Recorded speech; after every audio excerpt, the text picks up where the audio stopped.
Hello, ladies and gentlemen. Welcome back to Chaos TV's presentation of the Weplay Invitational. We are here in the round of 16. I am Rappin. I'm here with Spuddington, and we're into Game 2 as SK Gaming with a dominant victory. Perfect turret score, 10-0 in Game number 1 versus RoughNeX. And RoughNeX are probably going to see maybe a Nidalee ban here, but more than that, they just need something that's going to at least be able to trade back some objectives against SK. Yeah, it's actually a little interesting to me that they are banning Nidalee, though, because this game, they have the first pick. If they wanted to try and turn the tables on SK and run a similar comp themselves, they would have that option available to them, but it actually looks like they're not going to do that. And the other interesting thing is that I just saw a Mord ban. Mordekaiser, huh? Okay, there's, I've actually seen I've had the pleasure of casting 3 Mordekaiser games in the last like 2 weeks, I believe it was. There's a team named VVV, also known as Team Vex, is a challenger team in North America, and they actually do run Mordekaiser mid, and they use it to counter out AD carries. So even if their opponents have an AD carry that's super far ahead, they just Mord ult him, focus all of their damage, blow him up, then use it as a ghost. Now, we'll be looking to see if that's a placeholder, and it does not appear as if it was, so maybe they were just throwing away a ban. Maybe they were legitimately concerned about the Mordekaiser ban, so or more about the Mordekaiser pick. It's gonna get banned out there, and with the exception of the Mord ban, everything else looks very similar, looks very standard, including the Cinder ban. Keep in mind there's a little bit of a bug with Cinder right now where some of her spheres, depending on what you do with them, can deal double damage, so probably want to avoid that, and we will be doing that by having it banned. Yeah, if there is that bug, which I had not heard of, by the way, but that would explain why Syndra has suddenly become very popular. But yeah, Syndra is definitely a very, very strong choice. RoughNeX, very, very strong choice. So it would seem weird to sandwich like a joke ban in between 2 very serious time bans, unless they wanted to just leave everything open. That is a possibility, but I would feel that would be a little bit surprising here. However, RoughNeX are locking in that Lee Sin as their first ban. Oh, I should clarify, by the way, for ladies and gentlemen in chat, we are watching from the stream for Champion Select, so we're a little bit behind. So we will commentate, and things will have already happened, so you get to enjoy being in the future. Jack's being hovered over. A little bit brave to pick that without knowing what you're going up against, but he does work in a lot of scenarios. Yeah, there's a lot of flexibility when you pick out a Lee Sin pick. We were talking about being flexible in a lot of scenarios, and when you start off your pick and ban phase, you always want to make sure that you have not only champions that you can use later on, but ones that don't really give away what you're going for. Now, in the last game, we saw SK Gaming just go straight for the Nidalee. They picked it away. They're like, we're going for some poke and then turret siege. And rather than just running a straight up poke composition, they ran 1 poker in Nidalee and maybe a little bit from Jinx as well with those 700 range auto attacks. And then they went for just straight up hard engage. They had Zyra, Jarvan, as the big sort of dive behind the turret, and then Renekton, who had better than free farm at almost 300 CS in 25 minutes to finish out the game from Freddy122 up there in the top lane. So going for a Lee Sin, I don't know what they're going for just yet, but they will have to go against the Aatrox in the jungle. This time it's for SK, and it looks like we are going to have Freddy on a Jax, so looking to get some carry potential from the top lane there for SK. Yeah, if you get Jax in that top lane, he can always, even if he has a bad matchup at the start of the game and does poorly early on, he always will become strong with enough farm, with enough time. He's a time bomb champion.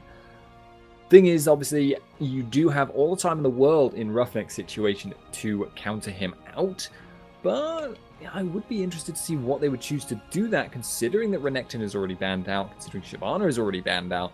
Not a lot of easy options in that respect, but we'll see what happens in the long run there. But going for the Ahri pickup there from RoughNeX, champion you still do see, definitely do see, since her nerfs, but a lot less, and she's a lot less reliable than she was. She's still got a very safe laning phase. They barely touched her Q, and obviously that means she still has that long-range nuke, and good sustain, and good wave clear, but her overall damage, her ability to snowball the game, significantly reduced, be matched up against Zed, which is, well, also a fairly comparatively nerfed champion nowadays, but still very, very strong in the right hands.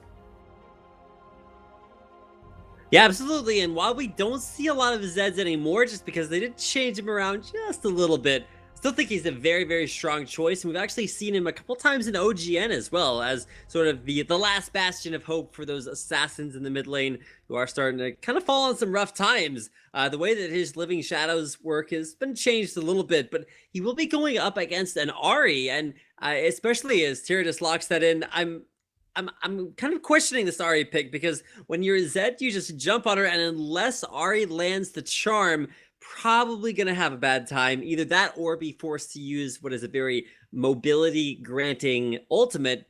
Instead of dealing damage, we'll be forced to just use that to run away. So we could see a lot of pressure there in the mid lane just to try to keep Ahri from being a big factor, but you can't really shut down somebody who's probably going to be playing it very, very safely, just like we saw the opening to game number 1.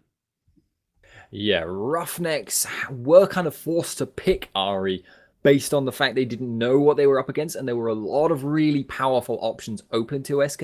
For instance, if they'd taken a mid laner that can be punished by Kassadin, that could have been really, really bad for them. Ahri does okay against everyone, and I think that's what they're going for here. They just wanted a safe option. But I do like this Nasus pick because putting him against Jax is kind of a roughly even matchup. They are both hyper-scaling split pushing characters, and they are both very, very strong in that late game. But the thing is, Nasus can actually outscale Jax, and he's like one of maybe 2 or 3 champions in the entire game that can fight him one-on-one and come out on top late game. So that gives them an answer to it. They might be running it in the jungle, which is a possibility, but honestly, that would mean Lee Sin top, and I'm not a fan of that matchup, certainly.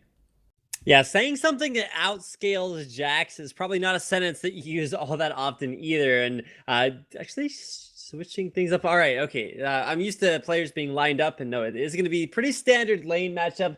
That's for SK. They have Nif Candy Panda down in the bottom lane on Corki Thresh. I haven't really seen all that many Corkis out there ever since the Corki nerfs hit. You can't really spam his rockets as much. You don't have that guaranteed poke out there, so still a little interesting to see him being picked up against. Granted, it's against the Caitlyn, so there's no Jinx, there's no Lucian, and that's probably the biggest surprise for me. Is because especially in Korea, more so in Korea than North America. In Korea, Lucian is pretty much banned every game. The games he does pick, he either goes mid or bottom. For North America, always goes bottom, unless you're like the innovation from, I think it was Complexity that played it mid first. But it's just pick a brand every game. Not going to see that here. It's going to be Caitlyn versus Corki, and Caitlyn, Stratagas's Caitlyn, I don't know. I felt like it hasn't really been all that great as far as AD carries go, at least for EU West. So we'll have to see if it's up to snuff against, like we mentioned earlier, one of the strongest bottom lanes in the business. Yeah, indeed.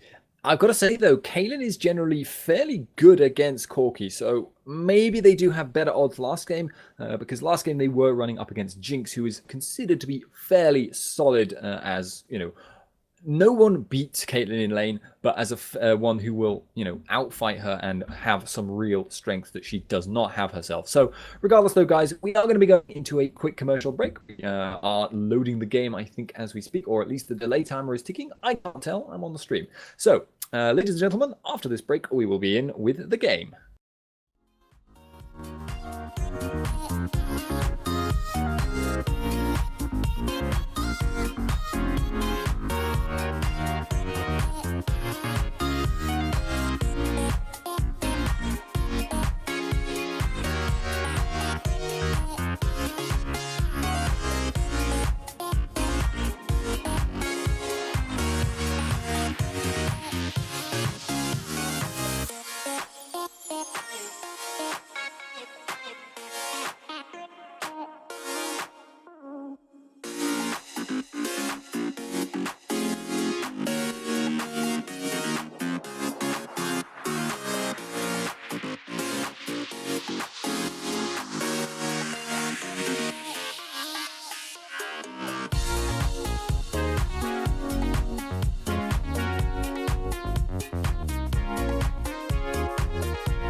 Welcome back, ladies and gentlemen. We are into the game as of right now. This is SK Gaming up against RoughNeX, and last game, RoughNeX definitely had a rough time. That is going to mean that they will have a lot of ground to cover in this game, but what are your thoughts kind of on their general strategy for this game? All right, so for SK, they have a very, very strong pick composition. You can get a Wither down, you can get a slow power chord from Sona, you can land a Charm, and then even, maybe setting up with like a 90 caliber net, but mostly it's going to be onto Moarth and Tyrannus to look for catches for RoughNeX, at least during the early phase, especially during this during this level 1 invade. We're gonna see double red wards placed very deep in the jungle, and even actually going the extra mile and throwing down a ward, Nif placing that out so that they will know as quickly as possible who is going to which lane and how best to counter that out. Now, what this tells us, getting that ward, that little red ward down there on the bottom lane, that means SK really want to know where the duo lane is going in this situation. You'll expect, actually now, I would think, Nif and Candy Panda to kind of hang towards that mid lane so that they can easily swap between top and the bottom options. They do now know exactly where they want to be because they've seen Caitlyn walking past, Mikey R and Moarth having to run away and have been spotted out themselves. And it does look like there is going to be a 2v1 swap up here. SK getting that, well, probably just because they don't want to be matching Corki versus Caitlyn. Yeah, exactly. Don't want to have that duo lane, so it is going to be, like you mentioned, the 2v1. And I actually really like this for RoughNeX because you can see Mikey R and Moarth are actually kind of sharing experience there. Mikey R actually, I'm trying to see if he got any XP off of that. No, he didn't. So he was just there for moral support to try to dish out a little bit of extra damage. A lot of times going into a 1v2 lane, you'll see the solo laner go do a couple of jungle camps with the jungler just to get up to as close as he can get to level 2, and that'll help him out just a lot in lane. Usually the lane is frozen, or at least pushed very, very slowly, builds up a couple of waves after that, and then all of a sudden the dual lane will shove a huge wave of minions into turret. If you can't clear it out quickly enough, you take a lot of turret damage and risk being dove. So we'll have to see as both junglers finishing off their lower side buffs. We'll take them down and look for some of the first ganks of the game, but nothing really too eventful happening right now, other than Mikey R actually not doing all that badly in a 2v1. Yeah, I actually really, really like what Mikey R did there. He helped out Jax with that, helped out his jungler with that blue buff there, and having done that, he knew that what SK most likely would think, because he wasn't visible, is that he was doing some jungle camps. Instead, he actually just went down, got himself through a couple of extra pots there, and that will mean that with that Doran shield, he has a decent amount of sustain. He was hoping, I think, that Candy Panda and Nif would just shove into his tower in order to punish him for doing the jungle camps. As it happened, it didn't really matter, for obviously he was not doing so. But, well, looking at the gank, but I don't know if he wants to dive in on that. Yeah, probably not. Going for dives before the 5-minute mark, let's just say, probably not what you want to go for, especially against somebody who's so easy to thwart as far as ganks are concerned. Now, as far as the presence in the top lane, Moarth came top, but didn't really help Mikey R out all that much. In fact, he actually got the lane pushing it. Had it not been for the merciful nature of Candy Panda and Nif, then it definitely could have hurt Mikey R a lot. But now with the minion wave starting to build, Candy Panda and Nif will look to push it into the top turret once again. And scaring and sneaking in bot though. And there's actually going to be stun on, or from Freddy on, and Nico trying to get in there. Svenskeren will land the Wicked Blade. Gonna get the knock-up. No flash delay. Nico goes down, flash out immediately from Svenskeren. Strategus chasing him out there. Blaze of Torment will land again. Last auto attack, but no, it's the Piltover Peacemaker. There from Strategas. Will it be enough? Moarth lands the Sonic Wave Resonating Strike combo to take down Svenskeren. He's not done yet, though. He knows where Freddy is. Yeah, he's gonna find him there underneath the turret. Forces another flash. All right, Moarth, calm down, man. He's burning 2 flashes, picking up a kill, and keeping it even for RoughNeX. talk about your timing plays there, being in exactly the right place. He knows that Nasus is now strong enough to sustain himself, and he knows that Nasus, maxing that Spirit Fire, has much better wave clear than Jax, so he can leave him to solo that top lane. So long as he doesn't get hooked and killed, he should live. As long as he doesn't get hooked and killed, he can leave him to solo that. And that means he is much more free to roam around the map and not lose the tower race at the same time. As you can see, RoughNeX have actually already taken that bot tower, partly off the back of the kills, but partly just because they have a stronger pushing lane and a weaker laner to deal with in terms of counter pushing. Exactly.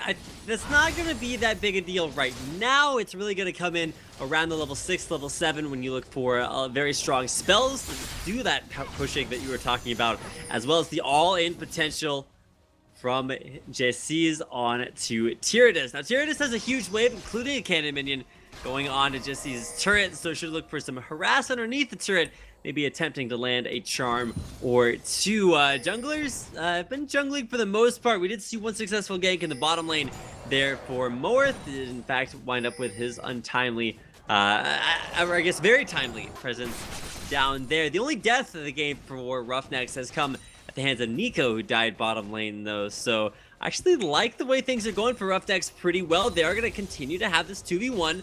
So Candy Panda continues to get an advantage, yes, but that also gives the advantage to Strategos' Caitlyn, who has, keep in mind, taken down the first turret of the game for RoughNex. More up in the top lane though. Yeah, and there's going to be 2v2. Mikey are actually pretty low, and especially with Spencer coming in from behind, goes for the dark dive. Mikey are dodges away there from the Blades of Torment there at the very, very end, and we'll get some help as Moarth decides to just push the wave back on out. I believe it will, in fact, possibly be Spencer and Candy Panda. Yeah, and there is Nip as well. Going for the dive, force the flash away from Moarth. And after blowing 2 flashes and grabbing a kill in the bottom lane, Moarth kind of has the same thing done to him up top. But a really nice TP there from Mikey R. Actually getting hooked, he's... Oh boy. Yeah, a lot of damage. The armor shred as well there from the Gatling gun. A lot of people don't actually realize the Gatling gun from Corki does reduce your armor by a pretty decent amount, especially when it's leveled up. So definitely something to keep an eye on. The other things to notice are as follows. A, blue buff being taken away there by Moarth, trying to give it over to his AP carry, but just can't quite find him. There we go. All right, Tyrion is coming over, reacts to the blue buff, grabs it away, and we'll have that momentary advantage over Svenskrin's, or not over Jesse's there in the middle lane. Jesse's continues to push on in. Hasn't really been challenged just yet, and I'm really interested to see what Tyranids has to prove, because keep in mind he's going up against the old SK, or Jesse is playing on SK and kind of filling the shoes of Ocelot. Those are some pretty big shoes to fill. Yeah, he is certainly, I mean, long-term in one of the faces of the community, so it's always, you're always going to be compared to someone like Ocelot. Fortunately, that, you know, he has done a very, very good job thus far in terms of just his straight-up performance. In all the games I've seen him, actually, he's always been very, very solid. He does not tend to ult himself as Orianna, for instance. So, does actually look like we have Lee Sin heading for the bottom lane. Freddy122 could be in trouble. Svenskeren going around towards the mid. Freddy could be in trouble here. Oh, Freddy's gonna get jumped on. It still has Counter-Strike and is just trying to position that in the best way he possibly can. There it goes down. No stun to land, but the safe escape there for now as Freddy knows Sonic Wave lands. Moarth will not chase that out, so I like that decision to just go in there, put some pressure, then back off for now. Top lane, though, we're gonna see a Valkyrie forward as now Strategos just gets blown apart there. A last-second rocket to pick up the kill. Now it's damage down underneath the turret. One more auto attack, but no. It's going to be the survival there of Nico mid lane. Spencer and goes in, takes out Tyranids. But not until Tyranids finally had found his 1 versus 1 against Hipster Jesse. Is finally getting that payoff he was waiting for so long. Yeah, so a lot of action exploding across the map, but I think what RoughNeX are looking for at the moment is to make sure they've got an answer to Jack's one-on-one split pushing. The problem with their swap ups, although it worked out in terms of taking earlier towers and getting more advantages, Moarth versus Svenskeren in the mid lane, incidentally, getting a little bit explosive there, but fortunately I didn't notice, so I'm just going to carry on talking. The thing is, Nasus in that 2-on-1 lane, he had much better wave clear, but he did not get to farm his Q in that time. Jax, he got experience, and Jax is a big ball of 3 damage stats. So that means essentially that Mikey R needs to do a little bit of catch-up farming if he wants to be able to duel Jax 1-on-1. And that's why you saw that little bit of pressure being applied to the bottom lane by Muath, just forcing Jax away and stopping Jax from stopping Nasus farming. That would have been quite bad if he fell behind too much. As it happens now, he's starting to get a little bit more equal. First dragon in the game there will go to RoughNeX, and actually kind of surprising to see them with the pressure in that area, because keep in mind the duo lane just now getting down there, for Candy Panda and Nif. It's going to look to not only take a turret, but make the most out of a lane that is already over as far as AD carries are concerned. You could see them still just go for kind of the split push AD carry role, but especially for SK Gaming. They have a very strong Freddy 1-2-2 in the top lane. We talked about how far ahead he was in CS in game number 1, and just look at it, almost doubling up Mikey R's Nasus. Yeah, so Freddy 1-2-2 on 48 CS and, Mikey on 46. I was comparing him to Hipster Jessies. They were, unfortunately, messed up on my screen. Was that graphical? Alright, so... Doesn't matter! Death mark on the Tyranus. That's some stats we can start to talk about. Starts to trade the damage right back on to Jessies, trying to get away. Takes the death, or the dark passageway out. No death sentence from Nif just yet, but the support gank saving the life there of Hipster Jessies. Makes it back to turret. But in the meantime, with no mid laner present there for SK Gaming, it's going to be a very strong push in here onto the mid turret for RoughNeX. Only Nif and now Svenskeren coming in from the side. Candy Panda shows up and will supply just enough wave clear to keep the middle turret safe for now. SK, they had a flawless turret performance, 10-0. in game number 1 and have already lost their first turrets, so could signal the times a changing as RoughNeX have a very strong, or a lot stronger of an early game in this game number 2. Yeah, RoughNeX this game much better off, as we've seen already. The thing to know, however, is that SK last game weren't massively ahead at this stage of the game. They were a little bit more ahead than they are right now. But the thing they did so well last game was to take objective after objective and really snowball hard. Their comp was a little better for it, and it looks like RoughNeX are going for Freddy. Oh, Freddy's gonna get the kickback, or is going to get kicked back. Will leaf strike back around. There's Wither just now expiring. Freddy trying to escape. Mikey's gonna have another Spirit Fire up there. The damage increase from the armor reduction. Now Freddy running for his life. There's going to be a knockup, but it's flashed out there. Morth looking for the last bit of damage and will find the kill. On to Freddy, now tied at 3-3 for kills. But if it takes that much just to kill off the top laner, I'm not sure what they're going to be able to take off the back of that. But now Candy Panda versus Stratagas. Candy loses the early trades, but does have plenty of damage to dish back on out. It's going to be Nico coming down to that bottom lane for a little bit of extra support for Stratagas, just to keep him in the lane and keep the turrets safe for now. And again, you can see that focus on getting Nasus up to par with Jax. He does have that Wither and he does have a lot of damage, but the slowed Q farm has really hurt him in terms of his dueling potential. And the fact that having to apply so much jungler pressure is costing them map pressure. That is why SK is now getting ahead on towers. They are actually not going to be able to take this one immediately, and Candy Panda is sort of sitting in tower range there for a second, but this could potentially get ugly if Stratagas walks into a hook, but I doubt SK will go for it even if they can get it, because it might be a bait. Yeah, Nif is actually on a ward, but still able to catch out Stratagas. The death marks come down. Will it be enough damage? Heals come out, the extra defensive stats there as well from Sona. Keep Stratagas in there. It's the untimely demise of Hipster Jessies as an excellent turnaround from RoughNeX. Ward scouting out. Freddy 1-2-2 there in the mid lane. Now Svenskeren trying to get the Dark Flight there onto turret. It pops the Aatrox passive, and it will be enough to take out Ari. So Tyrannus falls in a win there in the mid lane for Svenskeren. Well, it kind of was, but at the same time, Tyrannus, in dying, took out Freddy 1-2-2. So he actually managed to pop Aatrox passive and get a kill, and take Aatrox very low on health, which is now giving RoughNeX another opportunity to push a tower. So I hate to correct you, Rappy, But on this occasion, it does actually seem to have worked out in the favor of RoughNeX here. Next Dragon not for another minute and 20, so there's not a lot else can take off of that fight, but they're doing pretty solidly overall, getting actually now slightly into the lead. Yeah, second turret taken, and especially the mid turret gives you a lot of extra pressure out on the map. And to be honest, I'm glad that, you know, with the minute left until Dragon respawns, RoughNeX have this chance to go back because they'll be able to pick up a ton of extra wards, and should the opportunity arise, they'll be able to get a lot more ward coverage around that Dragon area. And for RoughNeX, that's something they definitely need, as there are a couple of pink wards placed out there by Nif, who is already getting ready for that objective to respawn. Indeed, and it does actually look at the moment like this could be something that they're just going to let go. RoughNeX right now are actually going to be walking right into Candy Panda and a hook.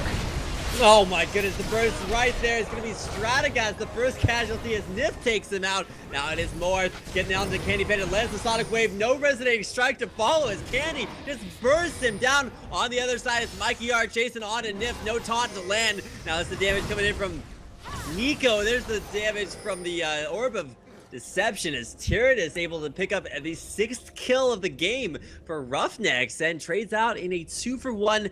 Still not in their favor, but does delay the Dragon for a little bit longer. In the meantime, Freddy's just been pushing up that top lane. Yeah, that is the thing right now. They're kind of going roughly even in these fights, but Freddy is the one getting slightly more farm out of these exchanges and getting slightly more experience. And if in a match between two strong duelist bruiser split pushers, whoever is ahead wins big, because that is going to be very important. But Tyranid could be in trouble. In the mid lane, Tyranid gets stunned out, but the Dragon in the meantime, and I feel like that was kind of a distraction. Dragon, once again, better ward coverage placed out by Nif, just in time for the respawn, does secure that objective for SK. And I guess I should probably direct this question to you, Spuddington. With the Dragon kind of going back and forth, one to RoughNeX, now this one to SK, what do you think shifted that gave SK kind of the positioning that needed to turn the Dragons around and take one for themselves? It's been largely, again, that they've done a very good job of setting up fights in their favor. You saw, for instance, getting that hook onto Caitlyn to start off that fight in the bottom lane. Even though that ended up somewhat going in RoughNex's favor as a fight, just because Jax is applying that constant pressure at the top lane, it's giving them a slight advantage overall. And I've got to give props again to Candy Panda. We've mentioned it before, they're very good. Actually, in the mid lane on to Tyranid is not going to be enough. There's going to be the Living Shadow over the wall, followed up by a flash. It's just sees. Gets out of dodge, does not want anything to deal with Tyranid. And it's interesting to see the way that works, because 0-2 not able to touch that Ahri at all. Usually the Ahri wants to rush the Deathfire Grasp, but a nice little bit of a detour for that Seeker's Arm Guard to make her just a little bit too tanky. Top lane, be a stun coming out as Counter-Strike lands on the Morth. Freddy deep underneath the turret finds safety and refuge in that top turret, stays alive for now. Second time he's been ganked there by Mikey R and Morth. This time he stays alive. Yeah, it was a question actually we kind of asked ourselves in Champions League Rapid, where we were wondering about the Ahri pick, but I've got to say Tyranid has been making the best of it, even if it's the best of a bad job, because I'm still not entirely convinced by how strong Ahri is in all circumstances now. Picking her as a safe pick, perhaps not as good, but he's been taking such good advantage of her mobility in these fights. That hook there could have started off a fight, but as it happens, did not do so, and it looks like Jax is actually going to be stealing away this blue buff. Alright, yeah, should be able to take that one away. No wards to scout him out, and Freddy grabbing that one away for SK. In game number 1, we saw a much more focused, dedicated poke composition, but now, oh no, Nif walking straight in. We'll find more through. He's going to safeguard over the wall to a ward. Be ace in the hole from Stratagas. Very safe on the outskirts of the fight. Peacemaker finds his way on to Jesse's, and mostly the damage just going on to the Wolves, as nobody really seems to be willing to commit to a fight. Indeed so. RoughNeX actually, once again, are the ones getting pushed back, though. It's straight team fighting that's really going in SK's favor, and I don't feel like it's particularly team comp caused by it. You know, it's one of these cases where they are just straight up making the better clutch calls. they are starting to get more and more small advantages from that, and that's a worrying sign from RoughNeX. That's what happened in the previous game. Although SK's comp isn't going to punish it as hard this game, if you give them that head of steam, they have a really, really strong late game. Almost, if not as strong as RoughNeX, and they are significantly far ahead at the moment. So regardless of who's stronger late game, right now, SK are definitely the stronger team. Yep, 4,000 gold advantage. They got the dragon. They have been able to take down all 3 outer turrets across the board with pings. Going on to Candy Panda. Could be in a little bit of trouble, but should just be able to either Valkyrie away, but no, he's getting flanked. Moerth coming around from the top. Has a Dragon's Kick into the wall. That's available for sure. But now Candy Panda, where do you go? Nowhere to run, nowhere to hide. Tries to find a kill onto Nico. Won't be able to take that one down. Safeguards just to make sure. And in a 1v3, Candy Panda gets taken out. Not able to come out on top of that. Yeah, not able to come out on top, but threatened 2 people quite close to death there. So scary stuff, and the fact that SK now knows there's been quite a big commitment of manpower does give them that little edge. And you can see, for instance, Freddy is much more willing to go aggressive in this top lane. Just a little note, by the way, you may not be aware of peculiar interactions in Jax versus Nasus. Nasus's Q, the bonus damage on Siphoning Strike, actually goes through Jax's dodge. It's really quite strange. It does. So you take the Q bonus damage, but you don't take the auto attack damage, as apparently dodge only works at dodging away from auto attacks. And when there's bonus stuff applied there, works the same way with Poppy. You take the additional Poppy damage from her Q, but you still don't get hit by the auto attack. And I'm not sure that's necessarily working in favor of the attack you're dodging. Is you still take more damage, but even still, nice to point out, I mean, that's something in favor of Mikey R, but to be honest, Freddy's just been pushing that top lane so ridiculously hard. He is up about 20 CS, but is 0-2 currently, so hasn't had the best of games. You can see, however, the fact that Nasus is able to... Normally what you see when you see Jax doing this continual split pushing thing, he will get up to a tower, like in the situation that happened just now. He'll push the wave up, and then he will ignore you, and he will hit the tower for a while. If you are, an Elise lane that's fallen a little bit behind, or something like that, he will just do that. He cannot do that against Nasus. The damage threat is too high, the wither is too high, and that's not something that's going to disappear. That is going to make Jax a weaker character than he will normally be. And now it's going to be Tyrannus trying to get away. It's Tyrannus' turn to kind of put on his Candy Panda shoes. Find out what it's like to fight a 1v3. Trying to run away. There's going to be a nice trap, but can he trade the damage back onto Candy Panda? Ignite is burning down. Candy's going to die. Tyrannus finds a kill in the 1v2. Manages to trade that back away. And now it's up to RoughNeX to try to defend the second tier bottom turret, but still 1-for-1, not the worst of trades. Nice to see your Tyrannus making the best out of a bad situation. Yeah, that really has actually favored them a lot, because now they can afford to contest this dragon if they want to, or they can just swap for that top tower. Taking quite a risky play there, but was not able to get the dragon there. So that is giving Mikey R a chance to push out this tower at the top lane, and he will continue onwards. He will shred towers pretty quickly, and it looks kind of like they're not going to send anyone to stop him right off the bat. Maybe just relying on him thinking they would send someone to stop, so they then don't and fool him. Slightly odd. It's mind games, Fuddington. You can never underestimate them. Huge wave pushed into that top turret, and that will force Candy Panda to come up top to try to clear it out. Currently, it's looking like a 1-3-1 for the split push from SK, and I really like this because it gives Freddy a chance to be a strong split pusher. It gives him free farm over to Candy Panda, and it still allows for a strong push down the mid lane just to put a little bit of pressure, not looking to siege that second tier mid turret just yet. A little bit of pressure being traded out there. Tyrannus going in on to Freddy, taking him dangerously low. The Orb of Deception will miss. Can Tyrannus find his way on to Freddy? Taunt will miss as well, and Freddy runs away. It turns out running away from your opponent is a nice way of staying alive. Freddy manages to make that happen. Now, Moerth trying to steal away the blue buff. Will he actually get it? No, it does look like Smote away. Spencer makes it out with the buff. So that was a very, very close attempt from Tyrannus, but they're going to be fighting this out in the blue area. Ace in the hole onto Spencer. Doesn't pop the passive just yet. Still able to heal that up as Massacre goes down. Splash out. Mikey R has death sentence onto him. It's going to be Nif to pick up the kill, and SK find a kill in the middle of the jungle, and will look to take down the second tier top turret off of that. Small advantage after small advantage. Now they may look to convert it into a much bigger advantage. They have the vision control. They know Baron is not warded, and that means they can either bait it or go for it. They will probably just start it off because they have an incredibly quick Baron clear, and I don't think RoughNeX can get there in time to stop it. And if they do arrive a little bit late, that gives SK a very big opportunity to turn it round on them. Lee Sin is in the area. Can he go for the steal? Is gonna land actually the Sonic Wave on a Nip. Can't find the Baron range in time for the smite. Now Tipster just sees dropping down dangerously though. Teleport coming in from Mikey R. Gets in there in the middle. 1v3 Tyrannus. Can't find a place to get in there for the damage.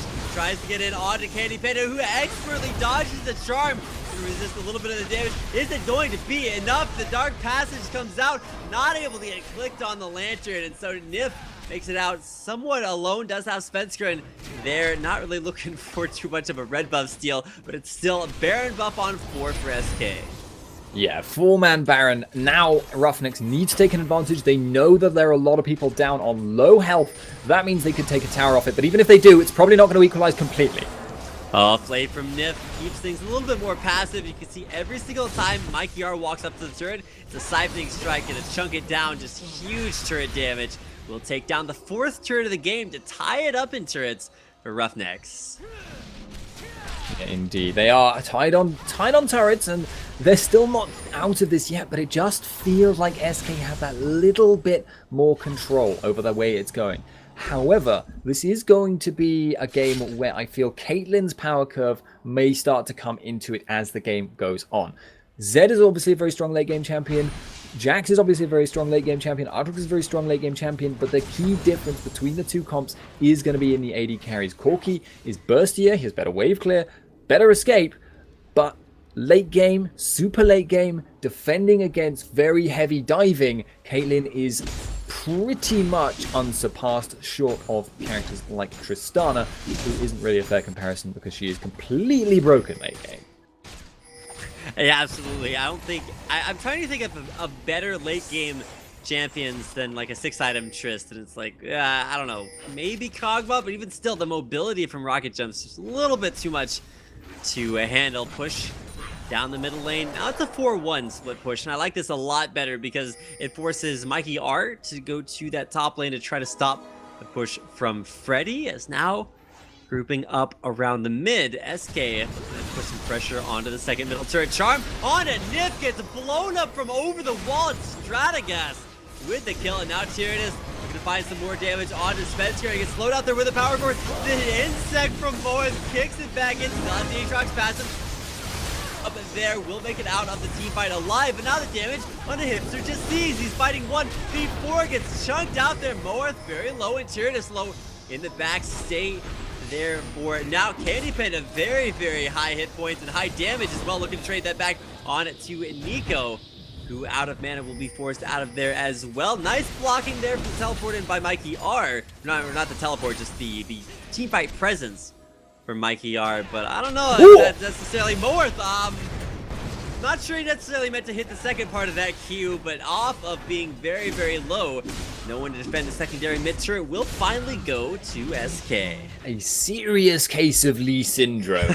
However, that is actually an advantage for SK overall. They get the tower, they get the map pressure, they lose the fight, but their people are going to respawn before RoughNeX can really take anything from it. And in fact, it looks like they may be able to take a second tower. If not, they will just take a big chunk out of it. But Tyrannus is going in.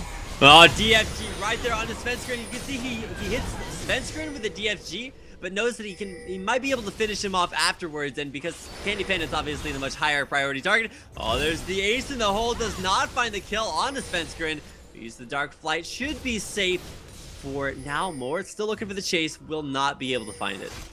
I've got to say here, Tyrannus is really keeping RoughNeX in this game. He has found several key picks which have set RoughNeX up for big objectives, and he is dancing around these fights like a ballerina. He is so good at juggling where he needs to be to put down damage, but also where he needs to be to not die, and he is just juggling a lot of members out of SK, and SK as a result are being forced to kind of make plays they might not normally do, because stuff like that bottom tower push would normally be perfectly safe and they'd be perfectly right, but Tyrannus knows exactly the range on his stuff, apart from when he misses by like the tiniest fraction of a unit. Such close stuff, but it does look like RoughNeX are still falling behind. North going in. That's going to be the Dragon going down. It is taken away by Svenskeren, so SK will pick up the extra global golden experience for that objective. Svenskeren very low will take the dark passageway back out to safety. Now SK actually looking for the re-engaged Nif very low. We're going to play backwards on Nico. There's the ace in the hole. Crescendo almost takes out Svenskeren. The attempted disengage there by Disease. I'm not sure exactly if there was a failed flash. No, it was a successful flash over the wall by Nif. He will stay alive. Disease not quite so fortunate. Now top lane gonna be the big one, landing on the Tyrannus. Teleport on to the ward. And now all of a sudden Candy Panda and Freddy are kind of cut off from their base as the teleport was canceled. Going in, Mikey R is gonna stay in the mid lane, look to take down the first base turret of the game, but already down below half hit points, and Mikey R, those slapping strikes up to over 220 stacks. Gonna be putting down a lot of damage. Could actually take out the first inhibitor. Really gorgeous teleport, but they're going in again. Yeah, Freddy tries to look for a stun, will not be able to find a death sentence on the Nico, maximum range. How that latches, I do not know, and now it's Mikey R taking WAP. Tries to turn around for the damage, goes right back in. Candy Panda falls, Tyrannus hits the Zhonya's Hourglass. Does he have enough damage to come back into the fight? The answer is yes, as Moorth will get some assistance there, able to find a kill, but now it's 3-4-2. Shutdown comes out from Stratagas. And RoughNeX still able to fight this. Disease back from the dead, back in the middle lane. Won't be finding any kills just yet for now. And again, a brilliant fight from Tyrannus. Like, he caught out Candy Panda in that fight. He bursted him down. He was already on only 400, 500 HP, and he dived into the middle, but was able to put down his damage fast enough, get out and Zhonya's instantly, breaking the vision, breaking the ignite damage off him. He really set them up for that, because that was looking bad. If SK had gotten up ahead of steam and started catching people out there, 2 kills there, that could have been an inhib tower. As it is, RoughNeX actually come out slightly ahead, and that puts them back into contention for this game. So really clutch stuff, and I cannot believe how good Tyrannus is showing himself to be here.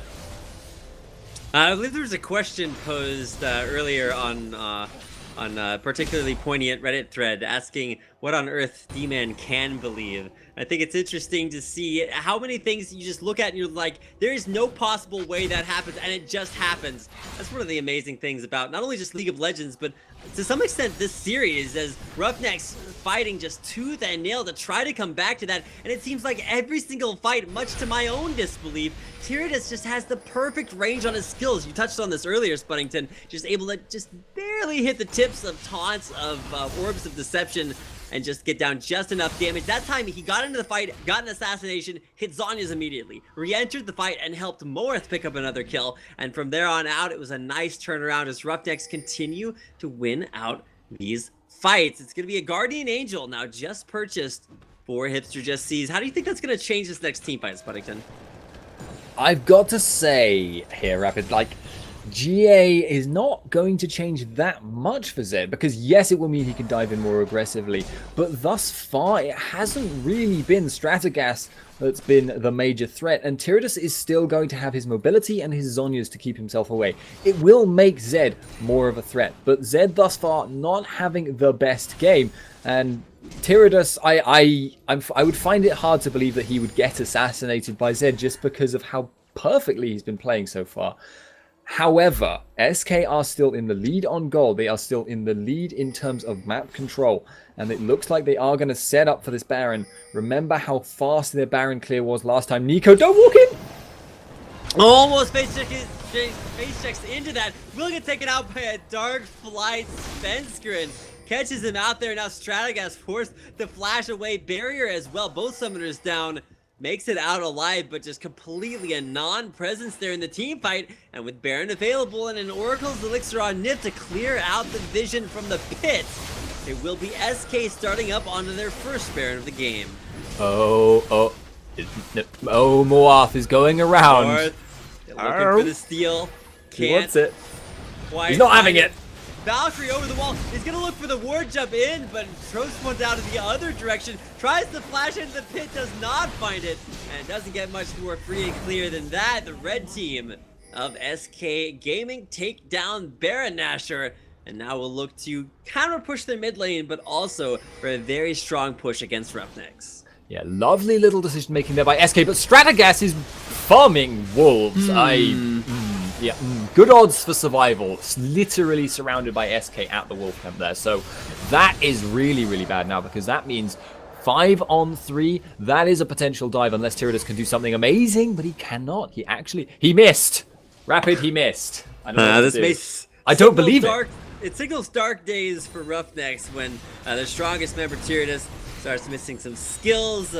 Probably should have, I don't know, maybe made a call to send Stratagas back, but there's the engage. A ton of damage being shredded out there in an area of effect, but now Mikey R very, very low will flash out of there. Tyrannus once again just kiting around the outskirts of the team fight. Just sees very, very low. Will the Guardian Angel be popped? The answer is yes. The dark passageway right on top of his unfortunately dead body. Tyrannus very, very low. Hits the Zhonya's Hourglass on top of a taunt there. Freddy will be able to turn that around. I think it's actually Aatrox to pick up the kill. Death sentence coming in onto Mikey R. Is actually the death mark onto him to pick up a double kill, and in a 4-for-0 exchange. The ace actually, as Stratagas went down 5-for-0. Perfect ace as now SK Gaming pushing for the win. Yeah, this is looking really bad. I don't see Stratagas defending this, but he's going to give it a shot. Ace in the hole goes out. And there's going to be finding at least one kill there on to Hipster. Just sees death sentence on his Stratagas. Stunned down, locked down, taken out. And it will be the same fate for the Nexus turrets. They will start to fall. And SK Gaming 2-0 with a much more difficult second game will take out RoughNeX. Like I said, 2-0, Nexus falls.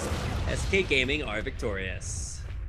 SK may be the winners, but in my heart, Tyrannus won that game so hard because he was really, really brilliant, really elegant in so many ways, and excellent decision making. Very much, as you say, much better game here from RoughNeX than we saw in the first one. They really came out swinging.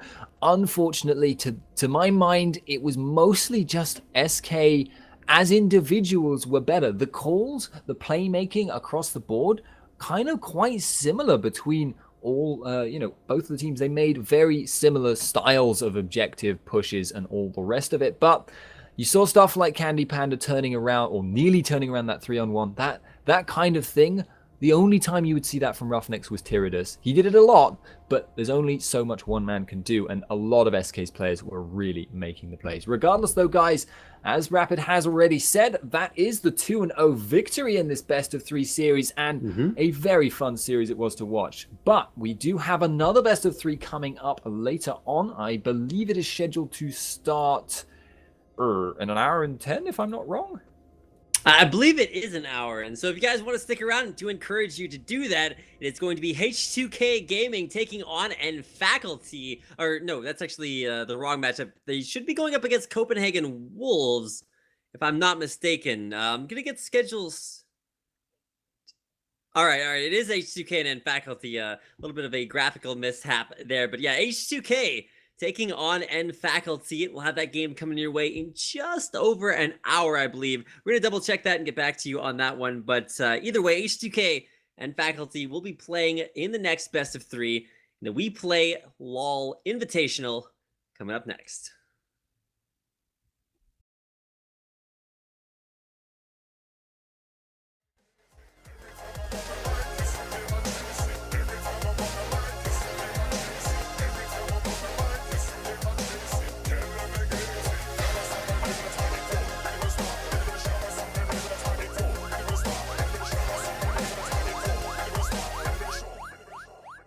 Sounds on a robot tank.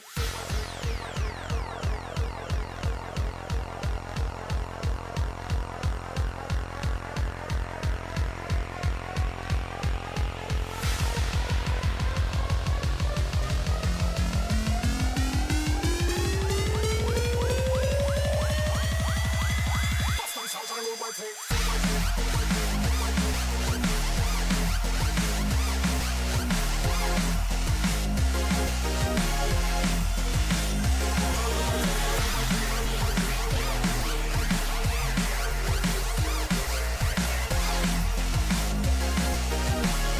with the lights on, no fuss or fighter.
Sounds on the road, boy, take.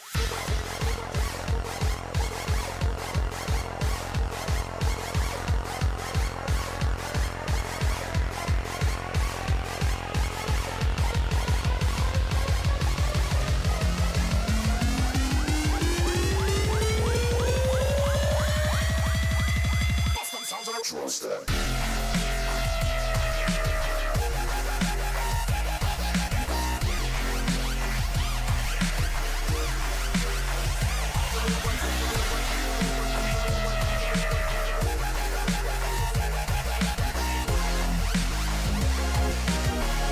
With the lights on, no fuss or fighter.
max.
Awesome to the max.